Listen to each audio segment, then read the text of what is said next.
Hey guys, welcome to Wildwood Studio. I'm Sarah, and in this video I'm going to be doing a tutorial for this box design. This is something I've done a few times with a few different variations, so please feel free to alter it and make it your own in whatever way you'd like. There's obviously no set way to do this, so I'm just going to be going through my process step by step right from the beginning. One last thing before we get going, burning is a pretty long process. I'm going to be speeding up a lot of this footage, but I'll make sure that there's a real-time portion for each step so that you can properly see what I'm doing. So, the very first thing I did was measure my box to decide on the sizing of the knots I was going to draw.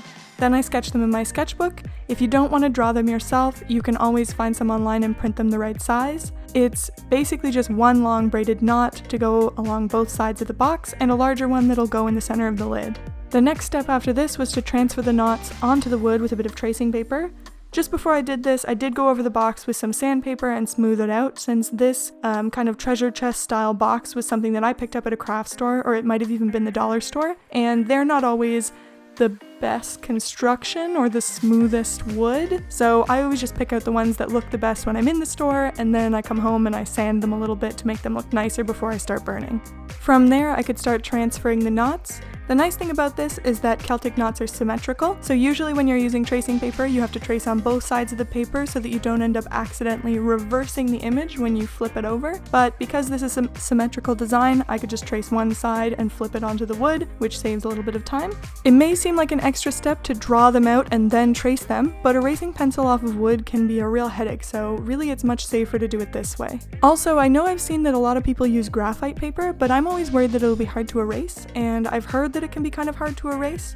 This is more important with complex images like an animal, but this is the process I always use, so I don't have any graphite paper, so I just use tracing paper for this as well. Once the image was transferred onto the wood, I went back over all of the lines with pencil just to make the lines clearer for me to follow and make sure that parts didn't get rubbed off, since it was all pretty faint once I traced it. Once again, I usually don't really do this with photorealistic burns because the lines need to be easy to erase in the end, but in this case I'm going to be burning right over top of all the lines, so they can probably be pretty dark since I won't have to do a lot of erasing at all.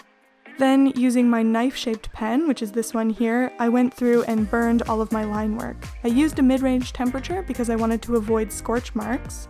What I'm going for here are just smooth, consistent lines. Any mistakes that happen outside of the knots are probably fine because I'm going to be doing the background dark later, but I really want to try and keep it as consistent as possible. So, as much as possible, it's good to do the lines in one stroke. If you can't manage this, it's fine to pick up your pen and start again. This would have been much easier as well for me if I could rotate the box to get the best angle on each line, but I do need to keep it still for the camera so you can see what I'm doing without constant spinning. But if you're finding you're having trouble with this, turning the box as you work can help a lot with getting different angles.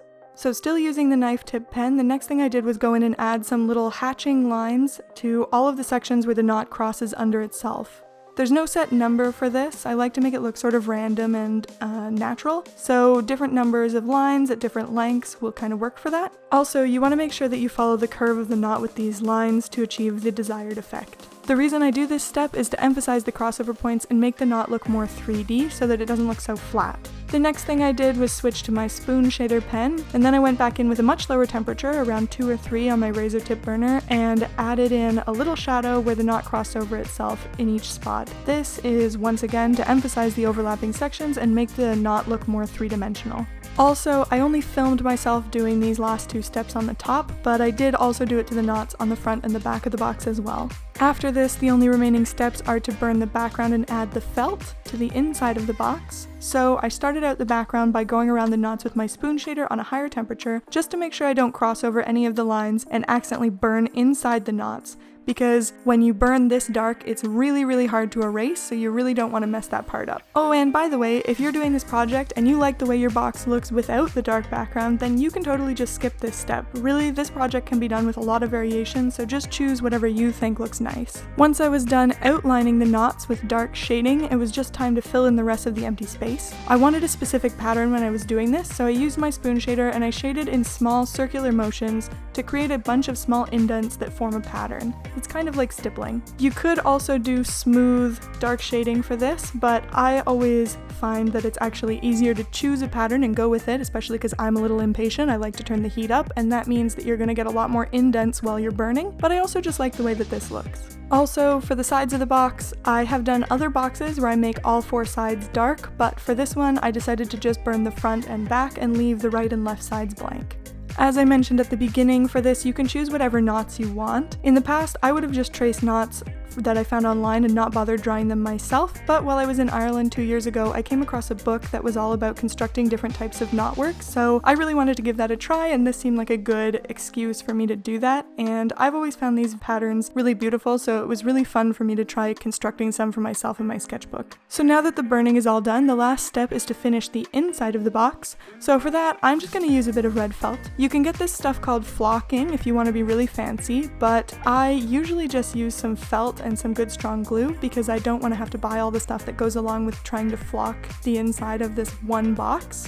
The first thing I did for this once again was take the inside measurements of the box to figure out what size pieces I would need, and then I drew them all on the felt. One thing to remember is to take the width of the felt into account when you're doing this, so the felt I'm using is 0.2 centimeters thick, so for some of my measurements, I need to subtract that amount so that it will fit in the box properly. For example, I cut the bottom piece to the exact size measurements of the bottom of the box, but then I needed to subtract 0.2 centimeters from the height of the other 4 pieces so that they wouldn't be too tall and stop the box from closing properly. Once I had them all cut out, I just used some glue and glued in the felt. Make sure to really smooth out the glue that you're using on the wood so that you don't get puddles that'll seep through the felt and ruin your finish and stick to your fingers. I really hope you guys found this useful, and if you do end up making this project, please post it on Instagram and tag me. I'd really love to see it. These are a few examples of eggs artist Jolanda van Zielt made using my decorative egg tutorial. They turned out really pretty and I really liked seeing them.